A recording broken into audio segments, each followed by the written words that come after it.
Are there any other news tidbits or announcements that people want to make? Anyone? Anyone? Okay. And so, Todd, we're going to start a panel discussion, and we've gotten Todd Geist, Bev Voth, Vince Manano, who I didn't see. Are you here, Vince? I am here. Great. Richard Carlton, Chris Moyer are the people who are participating, but we are all welcome to participate. So remember to unmute yourself when you want to ask a question or make a comment. And we're going to start with Todd, who picked up on something I said, and the panel discussion begins now. Yeah, so thanks, Lynn, and thanks for putting this together. This is we're going to be having a lot of these conversations over the next few years. I can tell you where I've come down and where we're sort of advising our customers at Proofgeist on how to think about this. I think the first thing to understand is that the FileMaker platform, as it was going to run out of gas at some point. There would not be enough customers to support ongoing development, and that was going to happen. So I'm not sure that this means that the rug is being pulled out from under customers. The way I look at this is that there's a chance, at least they are doing something that at some point in the future will give you a place to land the massive investment that you have made in your system. That day is not today. You are almost certainly not going to be able to move your FileMaker system, especially if it's at any level of complexity, over to this new platform and just expect to get what little bits. There's no reason to do it. The use cases that the studio works for today are very limited. I mean, there are some, and they're interesting, but they're very limited. There would be very little reason for you to move today. Claris has also said that the FileMaker platform, as it is, will continue to improve, and there are some significant improvements coming in 19.6 and beyond, and it will continue to be available for the foreseeable future. So there's no reason to move or to worry or to panic today. In fact, I would say there's a reason for hope, because at least they have a reasonable plan. It's in the right general direction. I can't tell you if they're going to be able to execute it all the way out to where we hope it will be. That is somewhat, beyond even their control.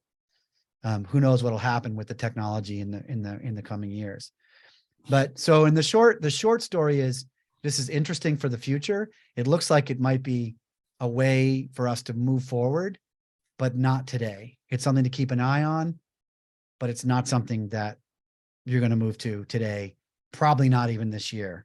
Think 2, maybe 3 years out, you might have an opportunity to move and get some new features, but certainly not today. So let me just stop there. Answer that one particular question. Okay, well, thank you, Todd. Taking off from what was discussed after Marcel's presentation, Richard said things are moving so fast that they can't keep up with it. So we're kind of dependent on tidbits of gossip, basically, on where it is and where it's going. I think a lot of us have a fear that like you said, FileMaker platform is going to continue and be developed. We're afraid that they're going to cut over too quickly for us and our clients. So they need to communicate better on what their current plans are, and when those plans change, even if it's like weekly, we need to know these things. But let me just to say real quick, they have said it's not going away anytime soon. So it's not that they're not saying that. I think, just to restate the fear is that you don't believe them is really the issue, because they have clearly stated that the FileMaker platform is not going away anytime soon. You just Okay. believe Nail it's on the that they're head, going to do Todd. it. Hit the nail on the head. Yeah. You just don't believe them. And that's something different. Like, just to be clear, they are communicating that. I just think there's a lot of people in the community that just aren't buying it. Right, levels of trust are not there. So it is for sale currently on the website. I just checked today, and prices are huge, obviously. Why do they think that someone is going to spend $1,000 a year to try to work with it and learn it? I mean, Bev, you said something about a full trial program that has now expired. There was the Claris, the partner program that was, everybody was all in the same lump as far as the Mongo database. And that really was not a good way to share and to teach people how to use it. There is a trial for user group leaders and some of the community leaders. Mine expires, I think, in December. And it's everything. I got server, I got Connect, I got Studio, I got Claris Pro. But that's just because I'm out there telling everybody how to use it, kind of thing. So they're sort of paying me that way because I'm getting no money otherwise from it. Right. But I don't have to buy it at this point. And so that's what I'm doing, is I am actually writing articles. I'm trying to answer questions. I'm trying to, say, here's what it is. And like Todd says, it's not ready yet. It's not here, but we need to be aware because they haven't told us anything. The video that they have out there showing us that first form they showed us 3 years ago Right. is not what it is now. And Romig last night said, oh, well, you know what? They're going to have an update in the next week or so. So Which means Claris Studio is changing. It's going to have more in it than it has now, right now. yeah. So is that their version of an ETS on the Studio? I mean, Well, yeah. Unfortunately, it is a public ETS, and you have to pay to get in to use it. do we, if we as FMDiSC went to Rosemary and said, we want some access to this, do you think we'd get any traction? You might, yeah. Well, Because you're sharing with your members, how to use it, and you're demoing it, and you're, writing blogs about it, and you're answering questions to your group in your particular little, listserv, and you're a big group, and so you have a lot of clout. Basically, you've got a lot of partners on there that haven't seen this because they didn't want to mess with it. But I think that's what they need to do, is they need to get the word out, and they don't have the personnel to do it.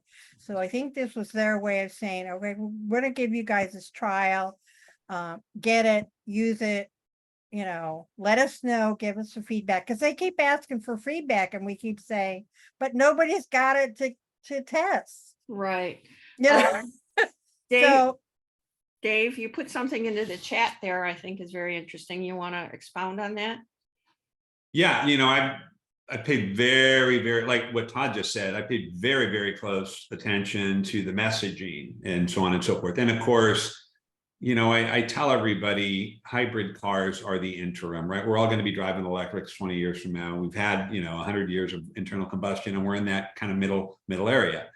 We're in that middle area of FileMaker transitioning to a full-blown, cloud-based infrastructure and authoring environment. And that's going to take a while to get there.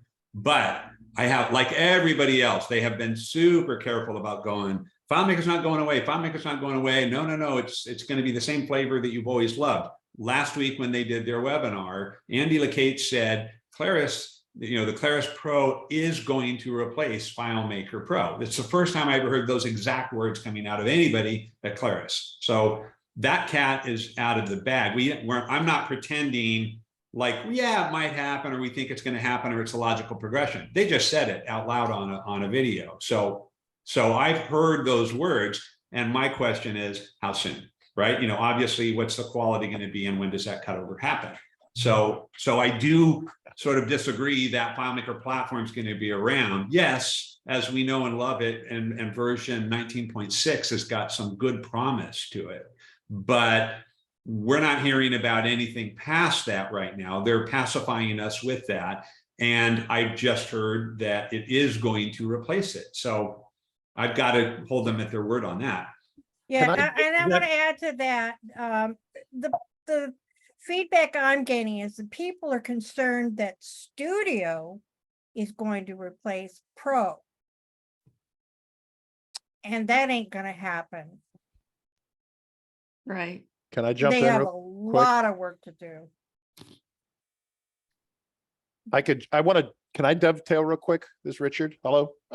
Absolutely, Richard. Go ahead. Okay, so a couple things on this. I'm going to dovetail. Todd and David are both hitting this very, very correct. So there's the tactical short-term view that we have. The view that we should all be looking at is, say, here to January. January is our next big kind of where are we at with the limitations. So I think most of us would agree that if the Claris platform remediated the limitations that were identified about a month ago, then it would make it much more easy to move over. Now, once again, we have account issues, security issues, some other things like that. But if they remediate these issues, then that would make us moving over much easier. I think that they will make strides in that direction between here and January. I don't know how far they will get. They are looking at this incrementally to the point where the limitations that are holding Claris platform back are largely removed. So then there's no real reason to not be able to move your customers forward. And so once again, they have said this, once again, kind of offline. We don't want to use the word legacy. We don't want to use these other words, classic, like classic FileMaker or legacy FileMaker. But clearly down the road, we have two platforms. And once they come to similar capability in terms of, I mean, the Studio side, the Claris side is going to have all the Studio and Connect and all this great stuff. But as soon as the limitations are really removed, they want absolutely to remove Pro or remove FileMaker, correct? Not remove Pro, remove the FileMaker platform, consolidate them back together. Yeah. Pro will always exist, Todd, right? Yeah. And so for them to support both platforms is horribly expensive. In fact, when they first announced it, I had a meeting with them and said, hey, what the hell are you guys doing? Where'd you find the money to support two platforms? Like, well, we got to do it. We got to give time for the new one to get where it needs to be. And then we can encourage everyone to move over. And then at some point when most of them are moved over, then we can start talking about maybe end of life. I don't think they'll kill it for probably 4 or 5 years. And by that time, the limitations are going to be removed, right? And Hey, so, Richard, yeah. do you think that the only difference between FileMaker server and Claris server and those two product lines to each other is just authorization? It is. They're the Yeah, same it code is. base. Yeah. It's They're the same code base under the hood. Correct. So the only time there will be an advantage of changing platforms will be when you want to go to Studio and have the advantage of the MongoDB. Correct. Give Yeah. that That's man a right. gold star. That's Yeah. correct. Yes. Yeah. Yeah. And so right now, Studio still kind of sucks. Connect is still the old Connect, which we all hated how that launched. And so we want to wait, like Todd says, Todd and his team have got it totally correct, that we want for this product to become better, to give us a compelling reason to move forward. And while it has that compelling reason, then the limitations with the security, et cetera, have been remediated. We can use Active Directory or OAuth or whatever, right? And then that moves us forward. So we have this near-term issue we're all in a panic about because there's this trust issue because the communication sucks so bad, okay? And so I just summarized everything, sorry. The point that John just made, hey, and the point that you just said, Rich, 5 years. No, I will sit down and put down money right now. First and foremost, they don't want to keep these two platforms going concurrently. It is a huge engineering drain and marketing drain and so forth. They've got to get to a single code base eventually. The other thing that John just said, oh, you'll want to go to the Claris platform for Studio or for these other things. There's going to be two things that you're going to see. It's going to be a stick and a carrot. The carrot is going to be, here are the new features and these benefits, and we have OAuth or ODBC is available on this platform. We've deprecated it on the other. So first and foremost, they're going to try to get us with the carrot. Oh my gosh, well, look what Studio can do. They're also going to use the stick. We're going to see things deprecated in the FileMaker line. We're going to see pricing discrepancies that are going to lead them to go, look, if you want the cheaper option, or if you want the option that includes X, Y, and Z, it's on the Claris side of the fence and so forth. I will bet you dollars to donuts that when we start talking about January of 2023, I would bet to say 12 to 24 months after that, I bet dollars to donuts that FileMaker Pro platform at that point, it's not going to be compatible with the current Mac OS or whatever. We're going to see things that are going to make it untenable within a year or two after that, I would say. Well, they can't leave big customers high and dry, Yeah. or they're going to raise holy hell. Yeah. And I would say it'll take, I think, Dave, you've got it about right. I think the timeline may be a little bit longer than that, but I think a couple things so there is only one code base. So it's, to be clear about that. There is only one code base that provides the Claris, either the Claris or the FileMaker versions of these tools. There's a build process that changes, obviously, the server Right. one, the Claris one, so that it can be licensed differently. So it's not necessarily a maintenance issue on the code, but it is a massive marketing and confusion, just nightmare to have these two things going on. So they absolutely do want to get back. They want to have Claris be the thing and not have FileMaker be the thing. Absolutely. They will not do that until there's almost maybe no reason not to move, because they don't want to just stop support. People are paying them money. Why would they just say you're done? Like that would be silly. They want to bring people over. And as soon as it becomes reasonable to do so, I think you'll start seeing the sticks, as Dave says, which is like, we're eventually going to stop doing this because we want to get rid of this branding nightmare, this confusion, this like terrible like mess. What's the difference? They only want one thing to talk about. My guess is it's more like 3 to 4 years before that happens.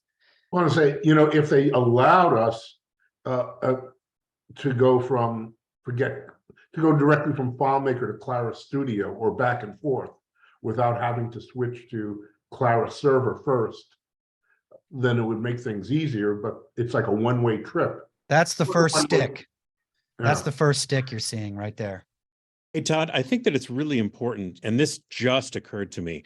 I mean, when you were talking about the trust issue before, I mean, we've all seen FileMaker and Claris make these big statements that such and so is going to happen, and then they have to walk it back because nobody adopts it, or the rollout is terrible or something.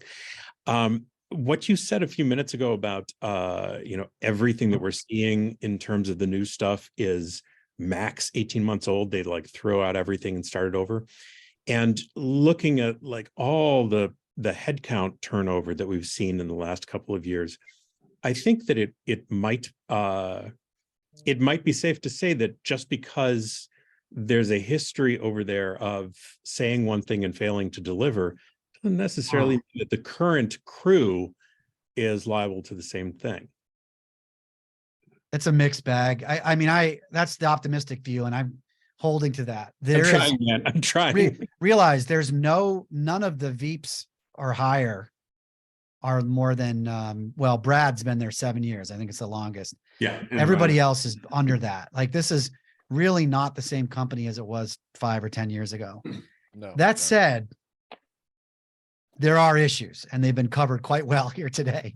I think around communication about how to manage this stuff. It's a challenge. And I think it's perfectly reasonable to have some healthy skepticism. I don't think they're even like, I think they're okay with that. They know they have to deliver here. They know they have to build up the trust. And I think the only way that trust gap is going to be solved is by them to deliver quickly on new things. And I have to say, they're moving way faster than they ever did before on even to the FileMaker platform. The changes that have happened there have been very rapid. And this new stuff, they were on the old Serini based path up until Serini was gone, which was what? That wasn't 2 years ago, I don't believe. Yeah, probably about 18 months ago. 18 months. And after that, and once Peter came in and said, we're changing. We're using the bento model. We're going after, we're gonna get Mongo, we're gonna redo this ESS plus thing and all this stuff. That is all happened in 18 months. If you think of it that way, it's pretty impressive what they've been able to do so far. So I think that bodes well, but I think we should just be, that's why I'm like right at the 50%. I'm right in the middle. They could pull this off or it could go bad. But I think we should acknowledge that this is really a new company with a new technology stack that we don't have a lot of experience with. The one, it's interesting because when we look at the FileMaker line and, all of the growth and enhancements and improvements over the years and so forth, it's mind numbing to see how far we've come. But when you put a canary in a coal mine, here's this one really simple model that you can sit there and put your arms around and go, this company, as of a number, 3 or 4 years ago. So with the current crop of personnel that are there, they acquired this nice little integration company, Stamplay, rebranded it as Claris Connect. How is the rollout? How is the marketing on that? The rollout of that? How is it technologically? How does it stack up from a pricing standpoint? This is a product in my mind that you don't sell to FileMaker people. You sell to the world of people using other platforms. This thing, if executed well and positioned correctly and enhanced and so forth, if you think about an Apple-owned company getting into that space and doing it well, they could vastly outpace the revenue from what FileMaker brings them, right? I don't know that I see from a licensing standpoint that it's competitive, from a feature-based thing that it's competitive. I haven't seen the effort on the awareness and the brand building and let's try to get this in front of Salesforce users. Let's try, you know what I mean? There's a world of opportunity with this. I don't think so. And it's a much smaller, much more easily contained piece of software. There's no legacy customers we have to worry about or dragging all those licenses forward. The world is their oyster with Claris Connect. We've seen what they have been able to do with it. I don't know that I consider it very inspiring at this point so far. No, I think you're making a good point. I think, I think that's right. I don't think that connector market is as good as people think it is.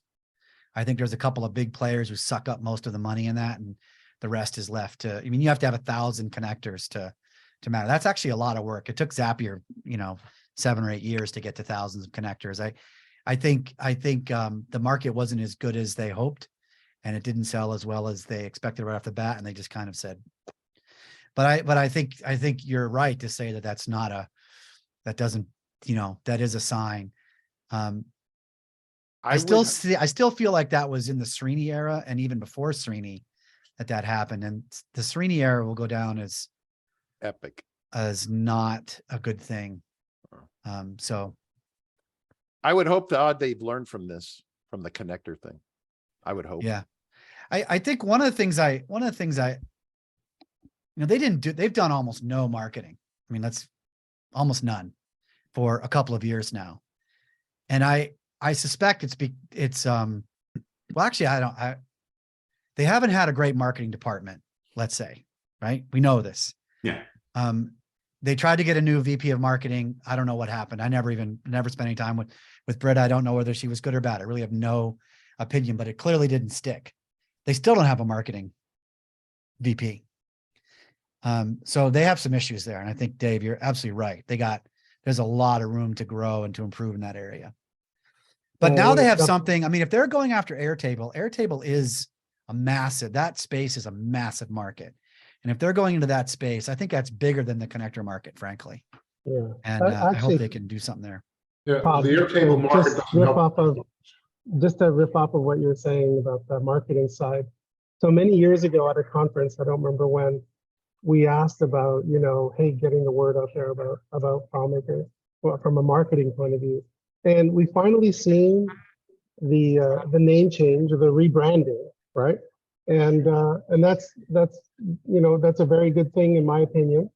The thing that I find though is that a couple of weeks ago I was in Montreal. I got off the plane. I'm at customs, And there's this big, huge room with all these customs agents. And right up there on the wall is a big animated billboard, Airtable, and all the things that Airtable can do. And you have to imagine how many thousands of people come through that eyeballs. Yeah, exactly. And how many people are going through there? And now, I mean, Claris isn't ready by any stretch to be doing anything like that, especially with Claris Studio, right? But the hope would be that when it does have legs and it does have, possibilities, and that we are all kind of, pro coders in that space, which I hope it will end up evolving to, that's the kind of thing that they should be doing. They should be getting attention and the rebranding and piggybacking off the rebranding, right? And another point I'd like to make is just like the world is so different. In the last 2-3 years, like for example, you go to a hotel and you go to the lobby, there's nobody there. There's a QR code, there's instructions, this is where you go, you get your key. Like it's still such a different world. Like I was at Saul's restaurant, I haven't gone there in 2 years. I went there, you sit down, there's a QR code at the table, it's table 12, table 8, and you order with this app. And the servers, they don't come and take your order. And they just deliver the food, and you take your order and you fill it out and you do it yourself. Now, the world is a different place and everybody's adapting, and they're scrambling, and everybody's scrambling. And so, I think they're moving too quickly, but they have to. And I think with very little baggage, they can move quickly, more quickly, maybe in studio than they can do with Pro.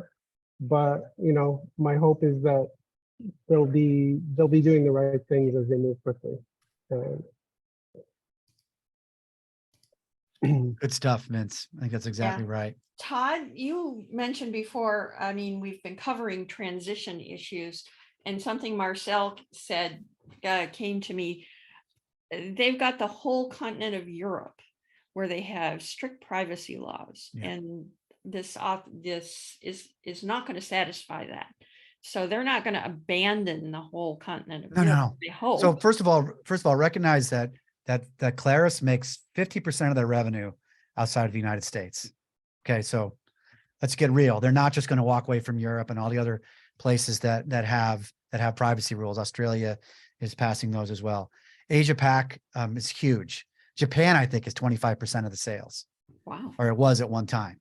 So there's no universe where Claris survives by abandoning Europe or other continents. But you can't, they just put up a new tech stack. They're just loading new customers onto it. You can't roll that out across the entire world. Even Amazon doesn't do that, right? Like you roll out in a region, you test, you scale, you see how it performs, and then you roll it out in other places. There's no way they have a plan that says, heck with Europe. Not possible. They'll get to Europe, but they just can't do it at the same time they do their first rollout here in the US. Okay. Thank you. All right, Chris Moyer, you said you had done some work with Studio and load balancing. Could you talk to us about that?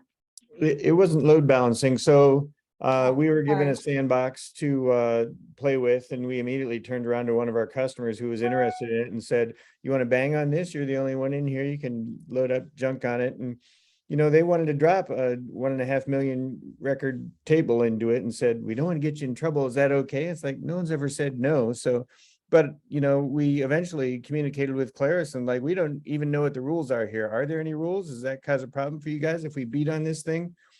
And that sort of eventually culminated in the conversation with Moré. But so, yeah, I think it leaves something to be desired if and I'm certainly not advocating that everybody on this meeting immediately go out and throw 1 million records into Claris Studio. That would probably make Claris unhappy. But, hypothetically, this has auto scaling capabilities. it didn't feel that way from doing this. If we dropped a large table on it, it seemed to bog down. So it didn't seem like the instance automatically rolled up to a higher instance. I think it was pegged to whatever it is, a T3 or what have you. Whatever the mini is. So I think the sandbox is just resource for what it's resource, and it's not going to scale up. But hypothetically, it should be able to do that. And the thing that's interesting to me, and I think what is, potentially useful in the near term, Claris Studio has a while to mature and get truly useful. I think they're trending in a positive direction, but the charts are terrible. The scale, auto scale isn't there. It'd be interesting to see what happens to the licensing plan if, you do want to throw something of size in it and do try to use it for visual analytics and, make it a true, executive information system on a hub. But, Mongo has superpowers and they're interesting superpowers. So you have this high reliability. If you have a cluster and one goes down, the other members of the cluster will automatically sort themselves out and elect a new cluster lead sled dog. And that all happens without any human intervention. You can do sharding. So this conversation we just had about different privacy rules in the EU, you can have, a filter by continent or by country and say, what? Customers in this country or in this privacy region, if you want to even code for that, are going to be on a data center over there. And another part of the table will be on a North American data center and another part in Asia Pac. And the ability to sort of split a table across data centers like that is, something we've never had any capability to do. I guess some of the ClickWorks guys over in the EU sort of did DIY sharding like that, and where they sort of broke up regions. But to have that happen automatically and just be configurable at the cluster level, and then it just organically happens from there on out is amazing to me. And the idea that it automatically scales, the security tools embedded in Mongo are superior to what we have in FileMaker. You can whitelist IP addresses and say anybody else that can't connect. You have key management at the client level where you say, I, John Doe, want to encrypt my, social security number or my NIS health insurance number or whatever it is.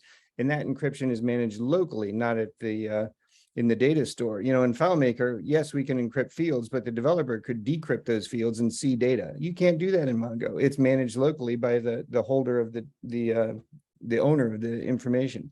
So some of that stuff is sort of a nuance, but it's super sophisticated, and it enables us to build applications for use cases that were either problematic or impossible before. And so this idea that these are possibilities, I remember when Rick Kallman did his IoT experiment and said, well, if I'm, shooting out data readings every 5 or 15 seconds, that's going to use up all my API money in a matter It of adds months. up. And so it's a terrible use case for FileMaker, but it's a great use case for Mongo. Mongo is fantastic at this kind of stuff.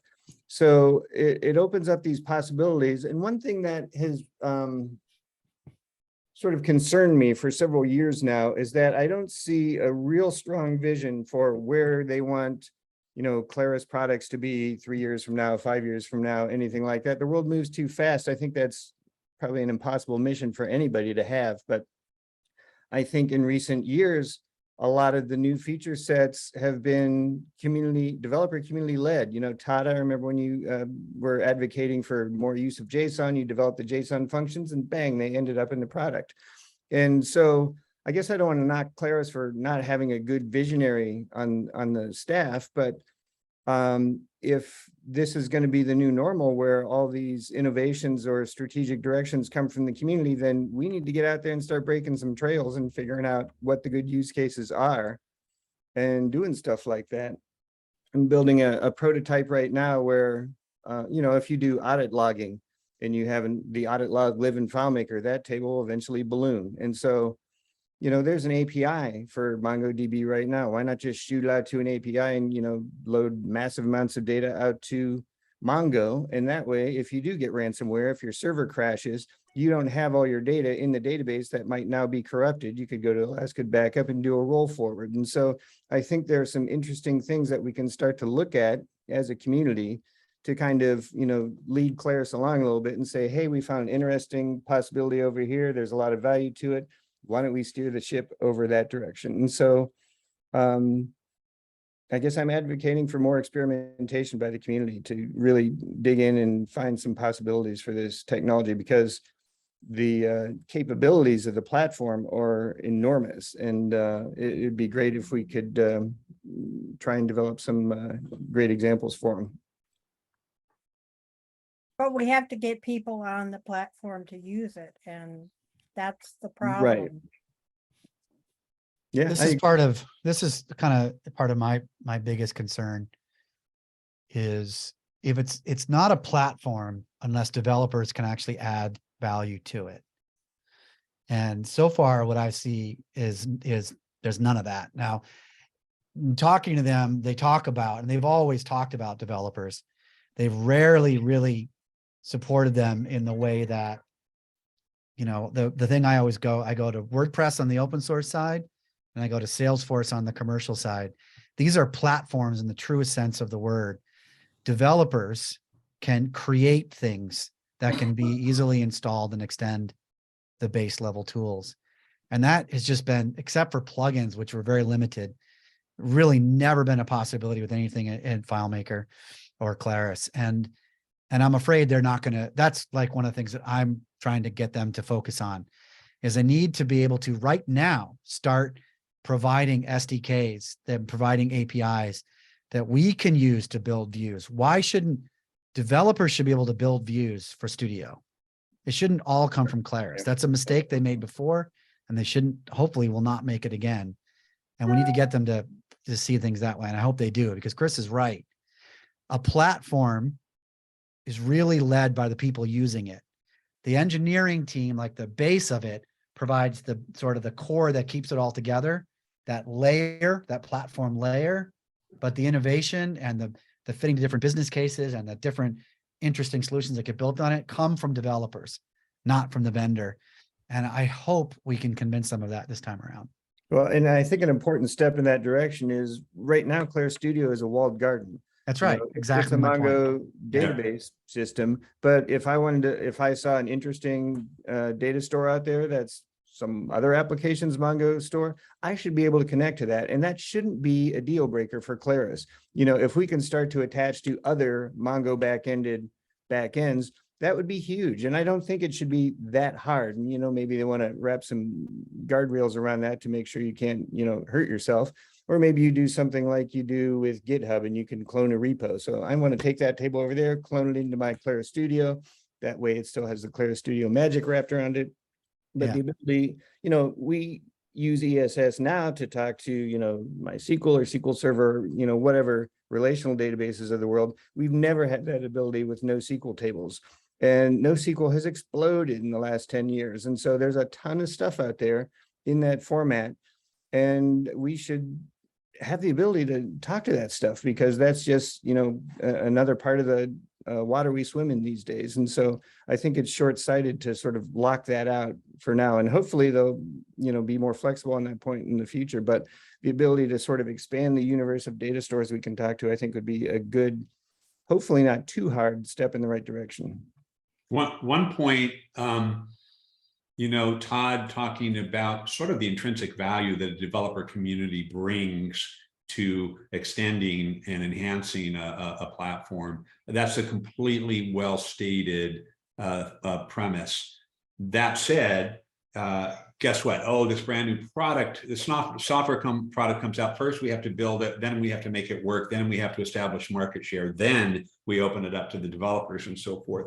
So I think from some standpoint, and would it be ideal? You know, guess what? A brand new car comes out. That doesn't mean the aftermarket for mufflers and wheels and tires and all that is immediately up to speed. You want to see that the launch of the car does well, and then the people start to go, great, let's build all these aftermarket parts for it and so forth. In that same vein, I don't know, you know, when you talk about a delivery, there's good, fast, and cheap, right? You can pick two, but not three.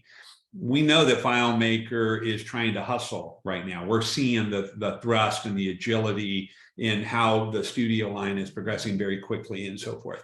We also know that they don't have unlimited resources financially to do this. So I think if the world were perfect, they would be able to go, oh, we've got tons of resources. We've got somebody designated to talk about freemium. We've got a developer-centric API and extension program in place, SDKs, all that. And we've already gotten started on our marketing and our transition teams and all that. I don't think they have the resources to give that attention. I think they need to get this product out to be able to compete with the likes of Airtable and things like that. The other point in talking about Airtable, so again, if history repeats, you go, wow, Claris Connect came out and it was more expensive when compared against much more robust and fully featured products in the marketplace. So higher price, lower feature set. Is Claris Studio going to come out? Right now, it looks like the general economic pinch for getting into the Claris line is going to be about $50 a user a month. Airtable is what, $9, $12, something along those lines. So from that standpoint, if we're going to go for that market, notwithstanding Claris Studio and other things about the platform, Claris Pro is going to bring value, and you get this whole suite of products. So you can make the argument on value that this whole platform is great, and for $50 a month you get it all. It's not 50. It's Are going you to saying be 15 or 50? 50. No, it's 15. Yeah, it's about between 15 and 20, depending. Yeah, on you get if you buying like with the partner license, it's like $13 or $12 per user per month or less, depending on how high you go. Get ready. That's already with the price increase. So when they raise the prices on, so the thing that you know, if you went and got that bundle they have right now, Yep.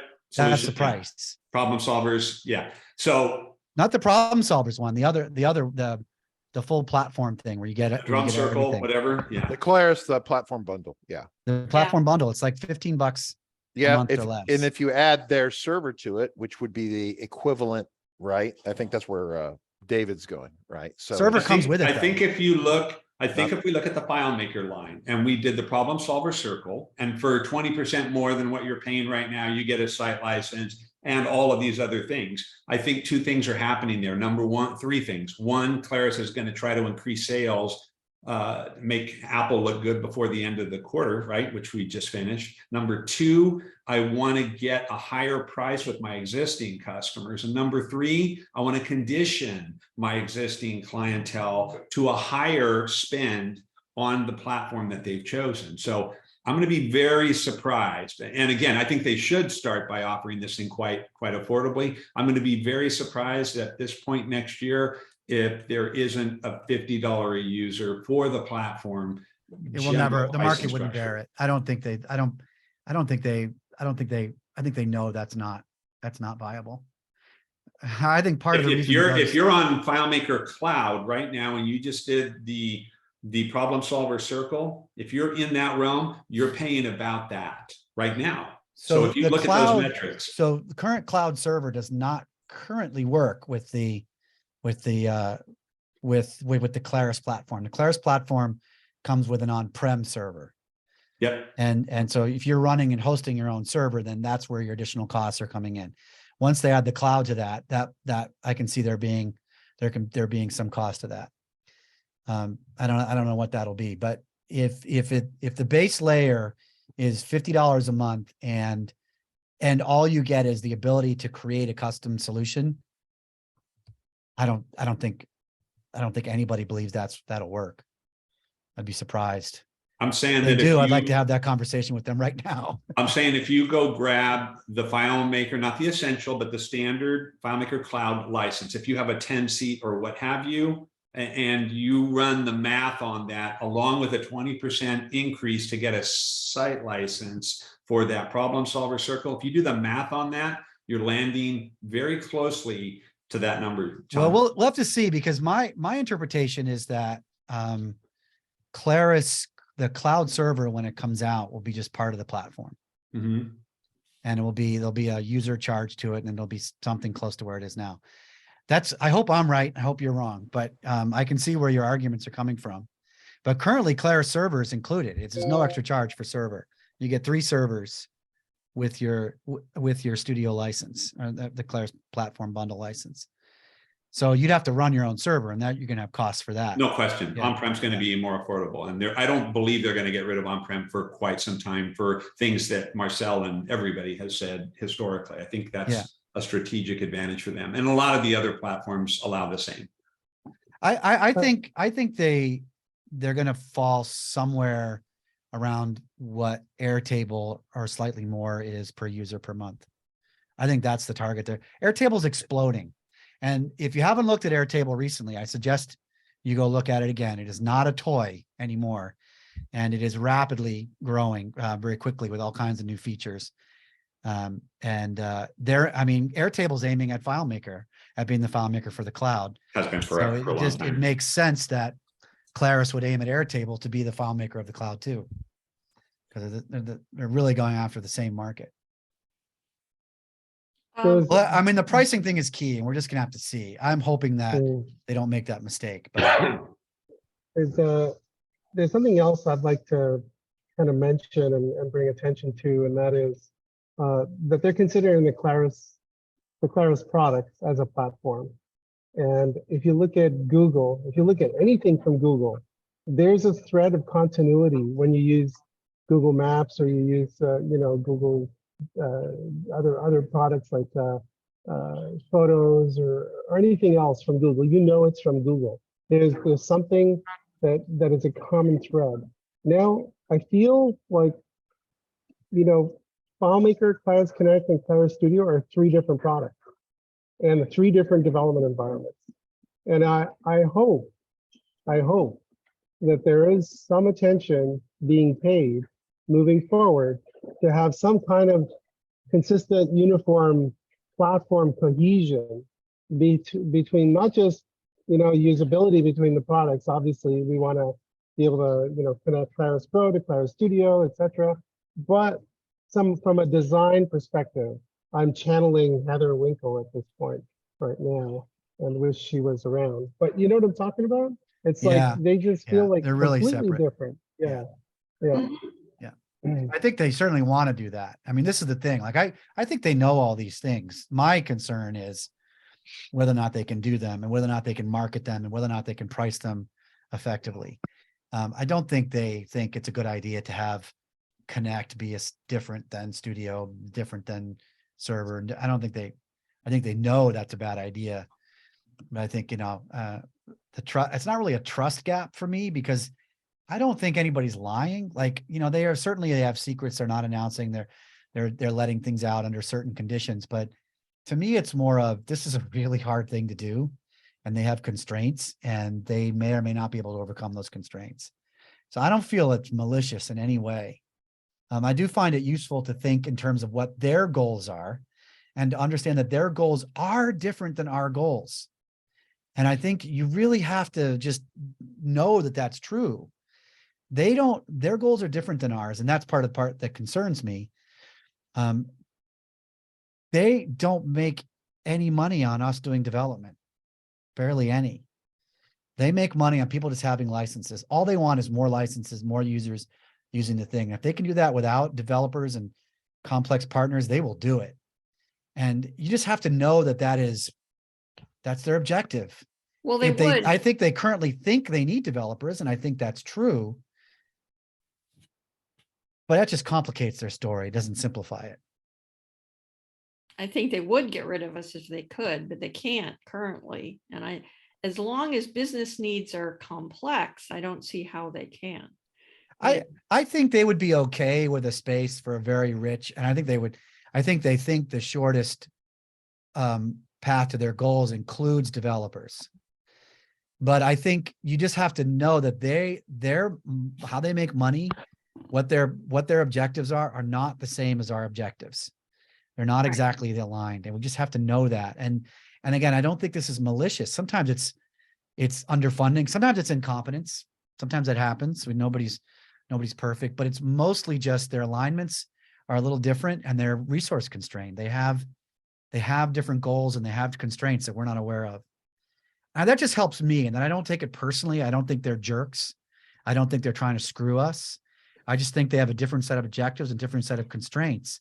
But And if we can find a way to Airtable- work within that, we'll be in good shape. Airtable has developers, and Airtable's developers drive their progress in the market. They always have. I mean, you were talking before about developers driving the extension of the Yeah. process with plugins and all these other things. Developers don't do anything without client requests, and we have to get this product in front of clients. I mean, but we're also the deep well of knowledge of what our clients currently need.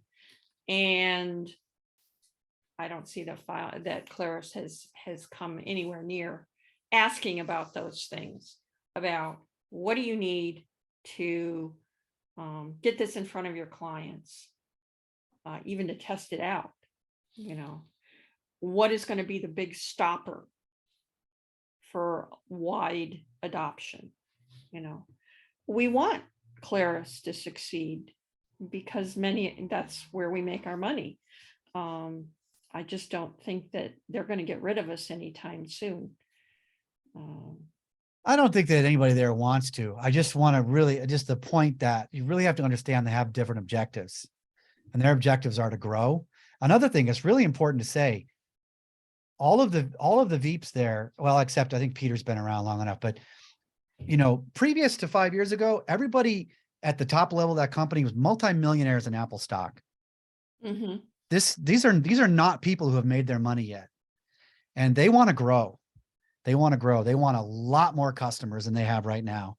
And frankly, you know, they want other customers, not our customers. They want other customers. And that's going to be a big driver of what they do. And I think they also believe that a good way to do that is to bring us along. I mean, if you think about it this way, here's another way I like to look at it. If you're going to build Airtable today, right? Remember when Airtable first shipped, it was pretty limited, right? It was maybe a little better than Studio, but not a lot. And so they're building a new thing that's like Airtable, but it also has the ability to do all this scripting, which Airtable didn't get until only recently, right? So if they can build something that has that nice Studio, that nice Airtable side for the web stuff, and you can develop on it with FileMaker layout, scripts, and calculation fields, that's a win. That is a pretty good thing. That gives them a big jump on what other people are going to have to do to get into this space. It's an interesting, you know, we're here in the Hollywood area, and we've all watched traditional broadcast. You know, we grew up with it. It's been around for 50 years, et cetera. And we're also watching streaming. And there are two classes of companies. There are those that have been in media for a million years. So you watch Paramount and Disney and Warner Brothers try to build a streaming platform. And at the same time, you have people who have no history in this realm. You've got Amazon and Apple and Netflix who come in. And so you've got this sort of, we're reforging our company versus we're starting brand new with a clean sheet of paper. FileMaker is obviously more of the Disney, Warner Brothers. We've got to take what we've got and mold it to this new model, as opposed to the youngsters who can come in and start with a clean sheet of paper. So it's interesting to see, you know, and when you look in the marketplace, Netflix crushes, but they're also up and down. Disney's got content for 50 years and they're a player in this space. It's a very similar kind of model in technology. You got people that are dragging around 20 years of clients and the revenue that they bring, and that's where FileMaker sits. And you got Airtable who goes, we don't have to pay attention to the past at all. We can just keep something simple and then just keep adding on to it over time. And we don't have to bring somebody over with a rich platform that they've been in for 10 years, or we're not burdened by that, but we certainly don't have the revenue that comes with it either. I think that's a good analogy because I hadn't thought of that before, but Disney's actually doing pretty well. Netflix has had some pretty major challenges, and it's because they are good at, they have made the transition so far. You know, there's still the whole space is a mess, as everything, all the rest of the tech industry, but Disney's doing quite well. So I hope that Claris is able to do what Disney's been able to do. As opposed to say, like, you know, the Peacock or Same thing with cars. You've got these other Tesla. guys. We never had, you know, you've got Ford and Tesla, and those are two separate companies, and one has a historical backstory that goes back 100 years, and they're playing catch up to somebody like Tesla who doesn't have that back, you know, any of that legacy stuff, and can really just march ahead. And we've seen, you know, both promise in the legacy companies modernizing, but also the new guys coming in and being incredibly disruptive. Stephen has his hand up. Thank you, Lynn. I'd like to just segue from what Lynn had to say just briefly. Back in the 1990s, Peter Schwartz wrote a book entitled The Art of the Long View. And that book, the central thesis of it is plan for the unexpected. We've talked a lot about what Claris can do, what it isn't doing, what it should do. What if it fails? What are we going to do individually? What are our companies going to do? What are we going to do as a developer community? That strikes me as the thing that we should be focused on in terms of our planning more than anything else. Unexpected? Yes. Impossible? No. Well, we certainly have a plan B. I would think most developer shops do in some way or another. And we've diversified quite a bit over the last 10 years. We do. I mean, I write more JavaScript today than I write FileMaker code. And we have probably as many web developers as we do FileMaker developers, or close to that now.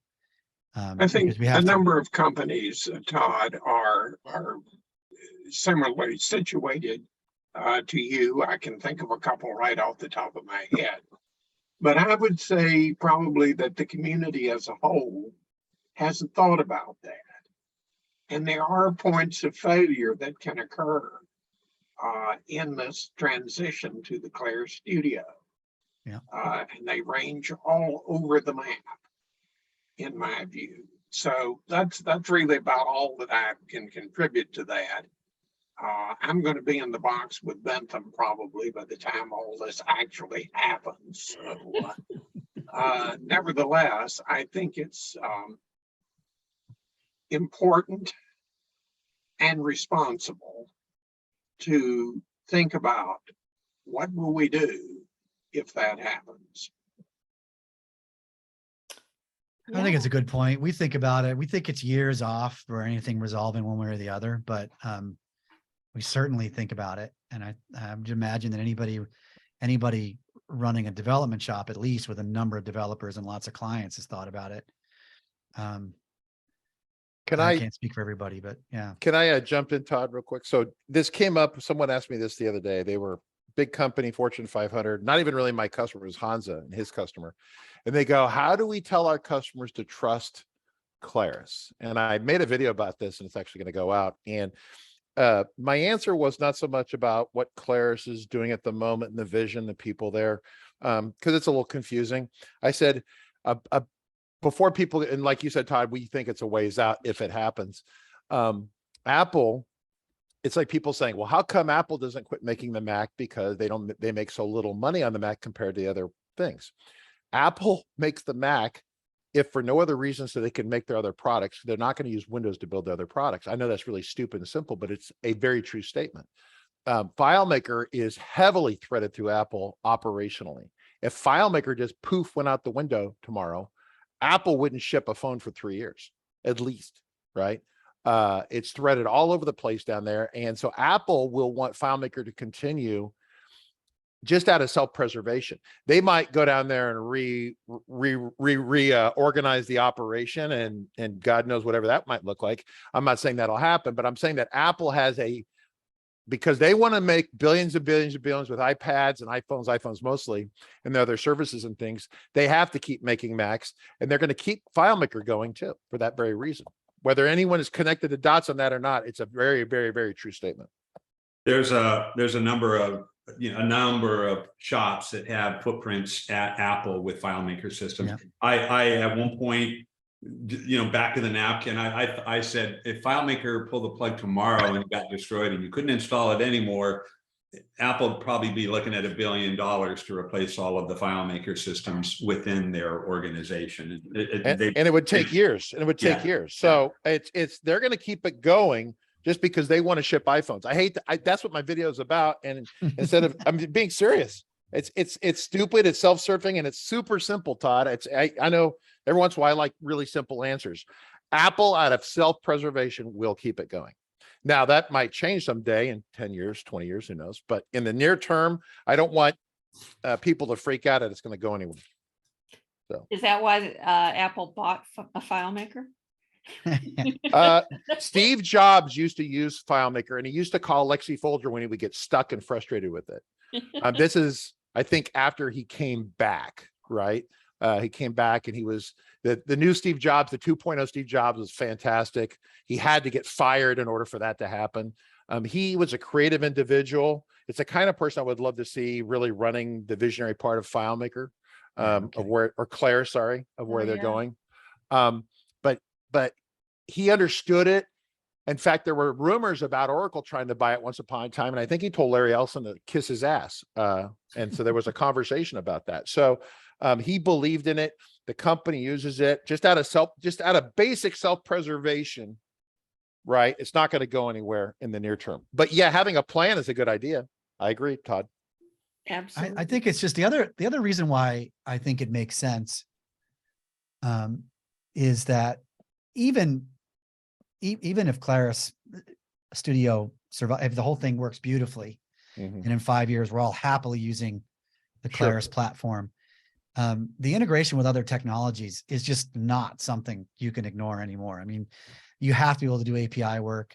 You're probably going to want to be able to do some JavaScript work. I mean, these are just not things that are going to be avoidable long term. So that's the decision we made a long time ago, is that it's good now. I mean, again, we're still almost every database we connect to is a FileMaker database. Some of the databases only serve as backends for web pages, however. And I don't see that changing anytime soon, but we had to do that because WebDirect is not an answer for web, it just isn't. And so you have to extend. We used to do Node.js servers for API servers to connect to the FileMaker server. Those kinds of things are just, you can't avoid other technology anymore. The world is too integrated. You have to be able to do it. So I feel like that's one way to kind of, improve your current situation by branching out into these other technologies, because you can use them with FileMaker. And then it's also, a plan B. Right. Beverly, Been preaching that for years. I'm finally listening. Beverly, you have written 2 blog posts on FileMaker hacks with Kevin Frank about Studio. If you would put those. I wrote them, Kevin just published. That's right. I'm sorry. I didn't mean to imply he's hosting you. Yes. If you would put those links into the chat. Okay, great. Excellent. And there's 2 more coming. And this gets back to, there's not enough knowledge out there. And I'm hearing people say, well, I can't make a decision because I don't know what it does. And the little videos that they make showing that form is just not going to sell it. So I'm trying to go through and screenshot everything and step through everything and, present, here's what the spreadsheet does. I mean, that's going to be almost like 2 articles in itself. It's phenomenal. And they're making changes again next week. So trying to keep up with it as fast as I can. And, get that information out there. If there's something you think you want to know about it, let me know. Either through hacks or through the, the FMDiSC group, whatever, because they also listen when I talk now. because I've been, like I say, I've been preaching it for a lot of years. And so when they first started talking about it, I said, look, this is the kind of thing I used to build. My clients wanted something and I couldn't do it in FileMaker. It had to be on the web. They wanted to have forms and they wanted to be able to create the forms and they wanted to be able to create their websites and they wanted to have an admin place to do that and, create their own buttons and use fonts they want to use. And so it had to be some way for me to create something to allow them to create something. So that's what Studio is. They're working on something to allow us to create something, which is what they did with FileMaker. It's a toolbox. it allows us to create something. So if you think in terms of studio like that, it's going to be a web way of us creating something. And hopefully they'll come up with letting us do our own CSS and themes and views. And hopefully they'll come up with some way for us to put in flows that uses connect or not connect, uses JavaScript. I mean, this is why I'm optimistic, because I think it's going to happen. I'm hoping it happens before I kick the bucket, but Someday soon. yeah, but like I said, this has been my message, my sermon for a lot of years. And this is what I diversified in, and that was my plan B. I did FileMaker and web at the same time for a lot of years. Great. Well, you're a great resource then for the community. Richard. You said you had created a video of installing a Linux server, FileMaker server, or Yeah, Claris. we went through a live stream on that. I could find the link and send it to you. I don't Yeah, have if you put the link up in the chat, that would be great. Let me see if I can find Yeah. that real quick. Talk You about need it it. for just You a need it couple because minutes. it's practically impossible to do without somebody leading you through it. You know, it right was now. funny. Claire's put documentation. So we started doing the live stream on this Linux install. One of our live stream viewers was like, hey, they already put documentation on how to do this.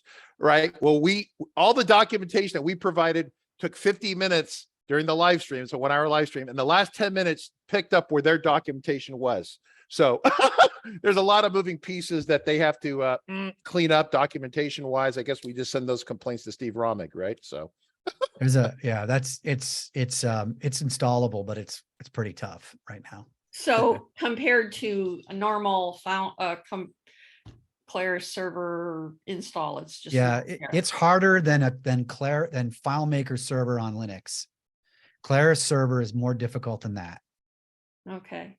I expect that will change. It's really sort of it looks heavily rushed at this point. Either And confirm it does suck. The whole process sucks of installing Claris server on Unix or Linux.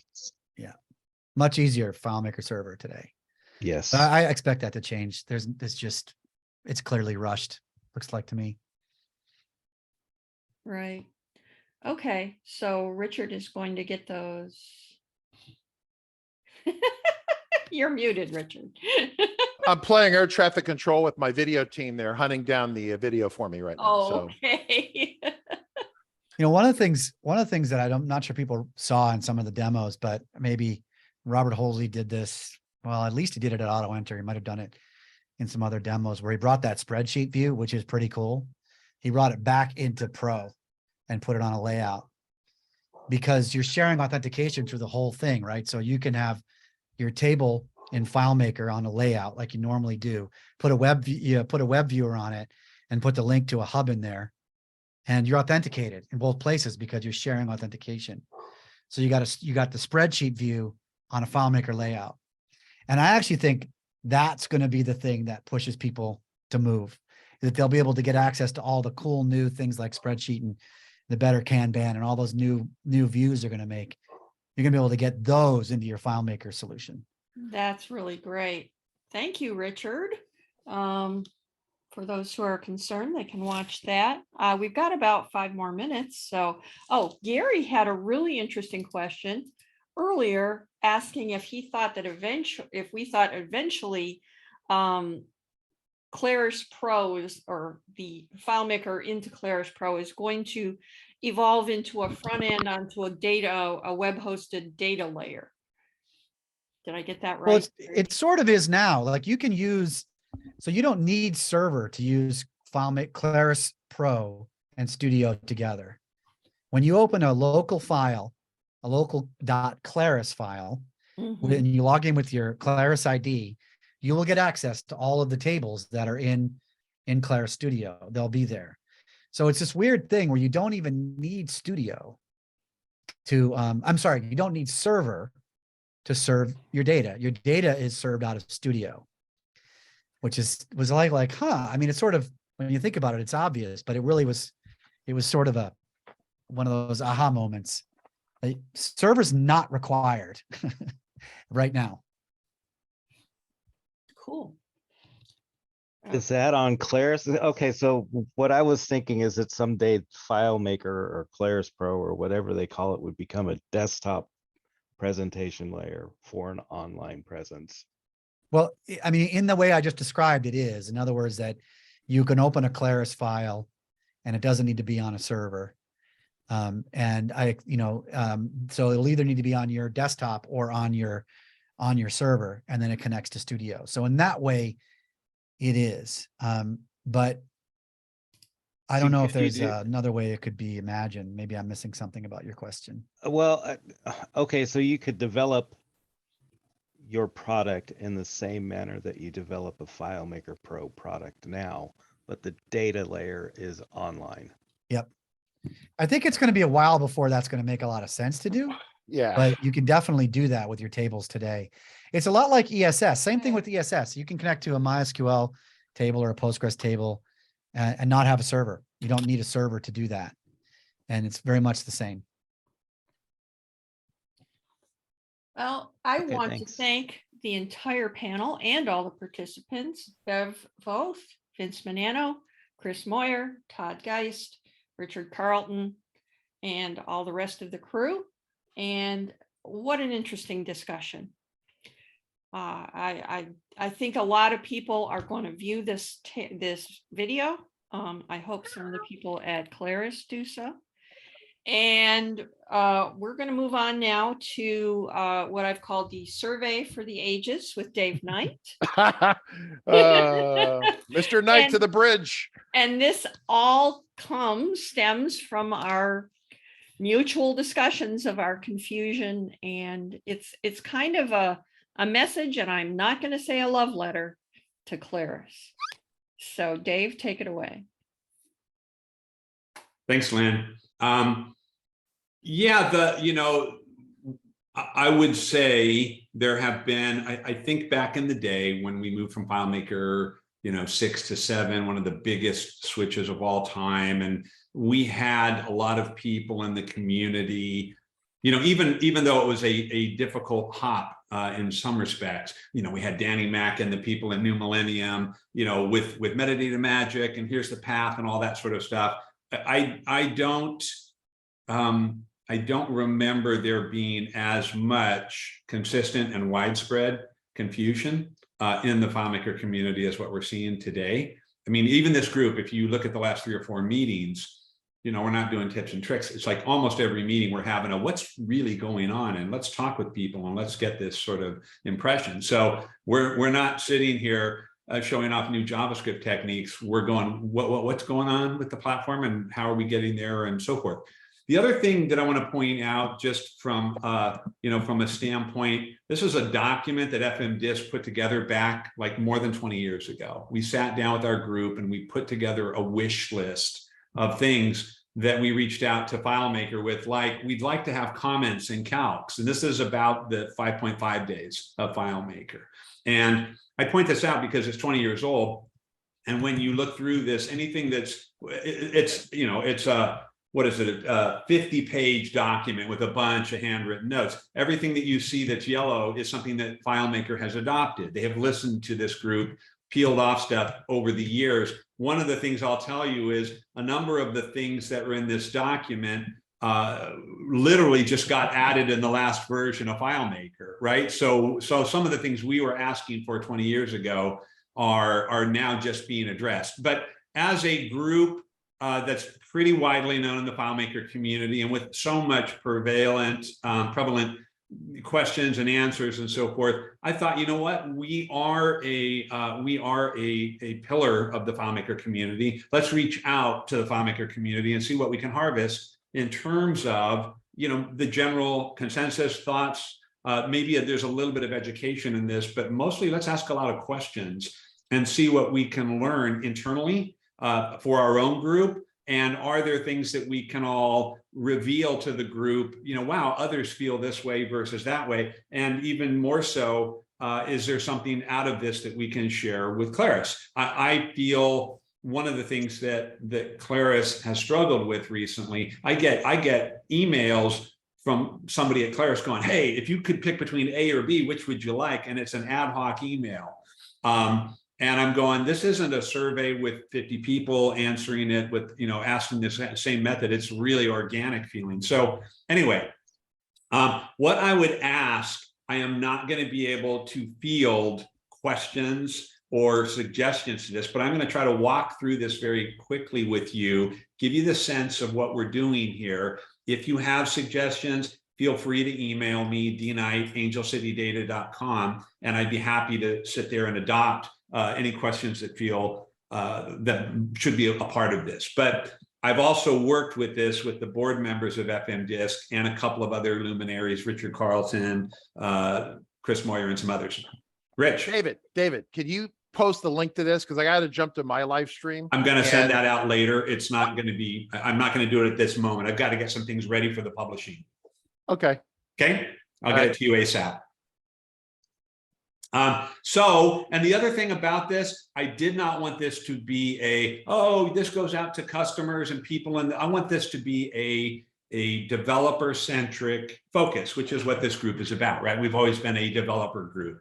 So in any event, I'll just kind of walk you through the questions. Again, happy to start an email to me and say, question 3, add this, question 4, add this, or what have you, but I just want to kind of get you the sense. Who are we? Well, I work at a custom development shop, or I'm freelancer, or I'm in-house at a corporate, or I do products and turnkey or something else. So who are we? What's your position within that organization? I'm a developer, I'm an executive, I'm middle management or something else. Age range. I think most of us sort of stack up in this area of the pie. Pardon me.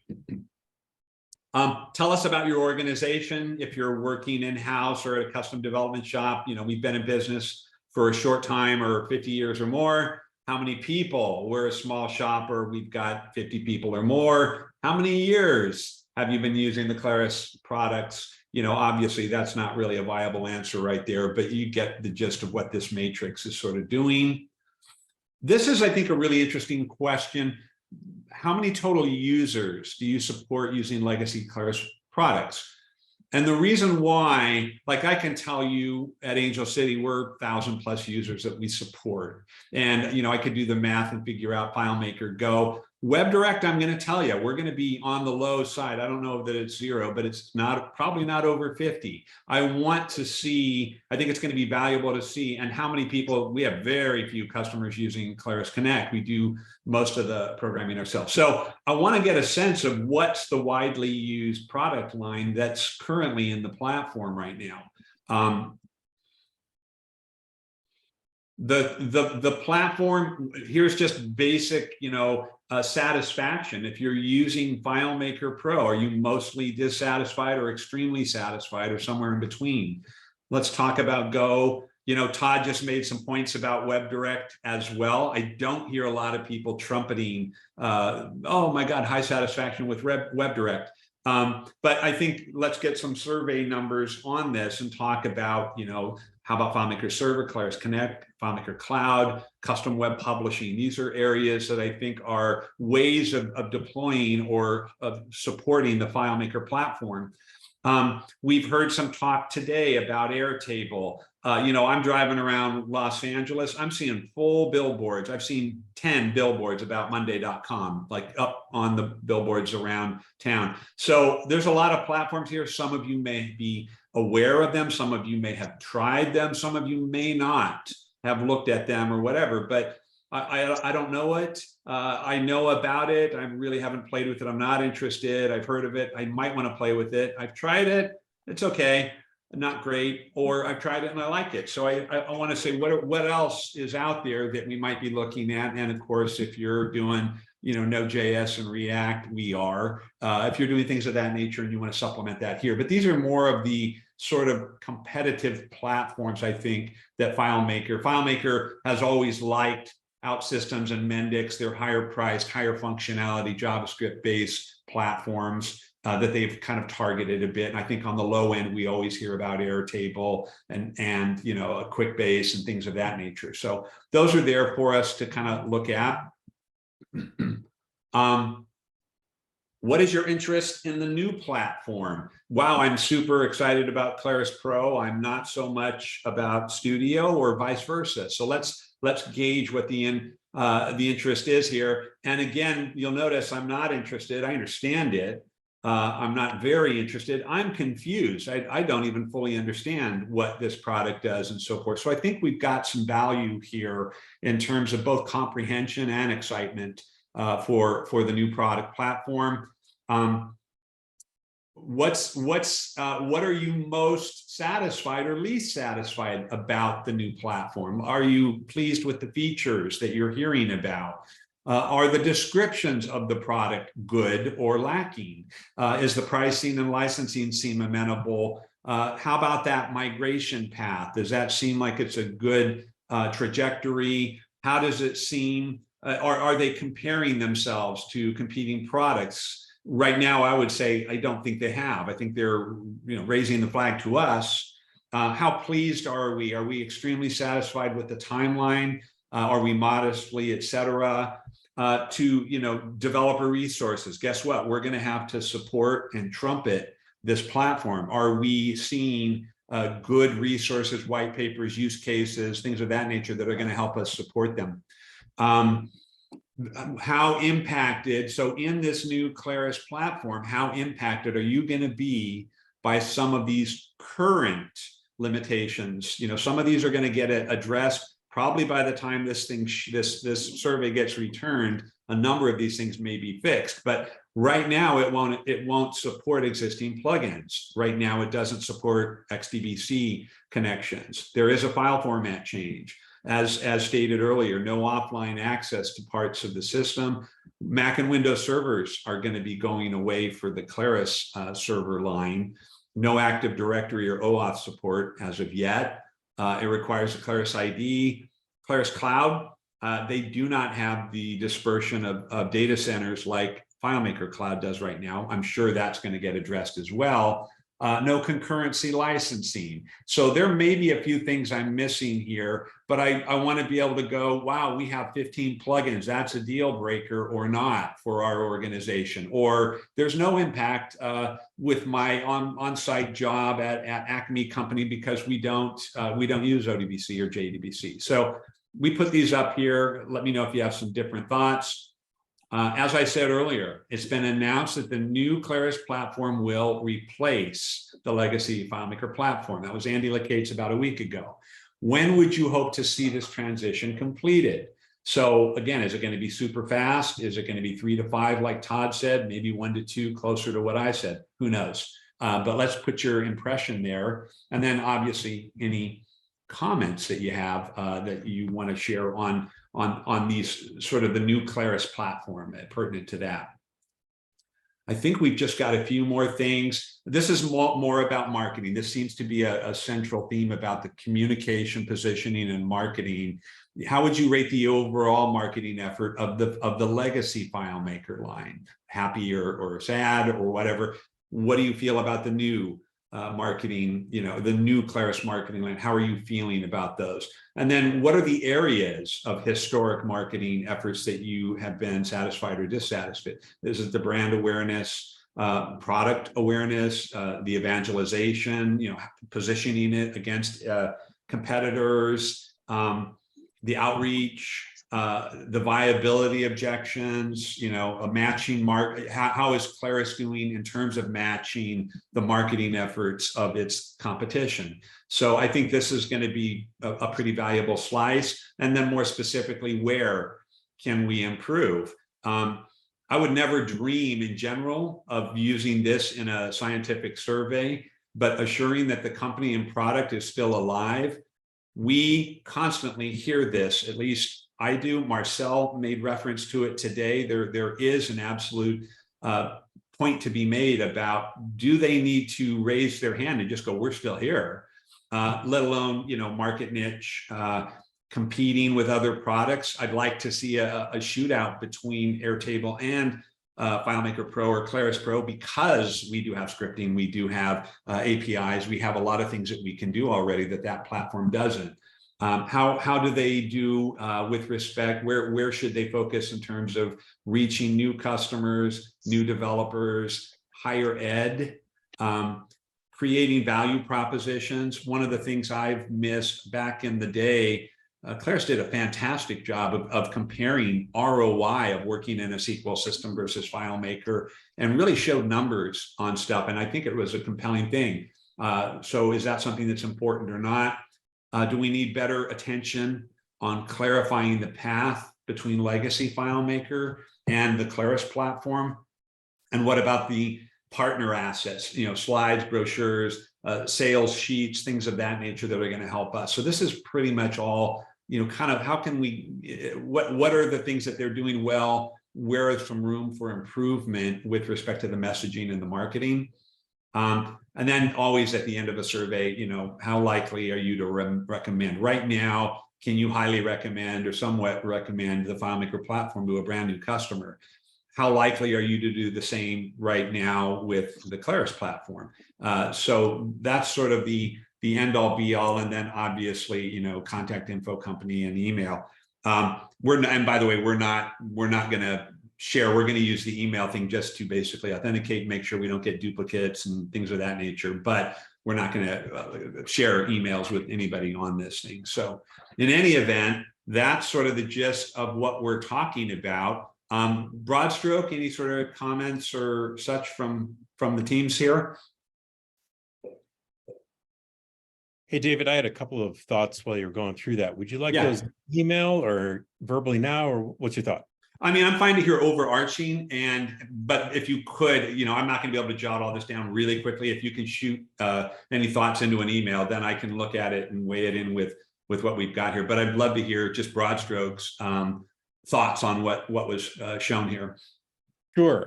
One is in the what other low code environments are you familiar with? I think you might get more data back if you were to include URLs for each of those that people could click on. So if you've seen 4 of those, or if you're familiar with 5 of those, that's the only ones you're going to get data back on, right? That's the only one you're going to get opinions on. And for the rest of them, people are going to go, I don't know, never heard of it, never looked at it. If you have URLs there that people can go and look at, and then come back with a real quick, tried it, it's garbage. Tried it, it's really impressive. You're going to get more you're going to get more hits. You're going to get more that's not, I don't know, in that response.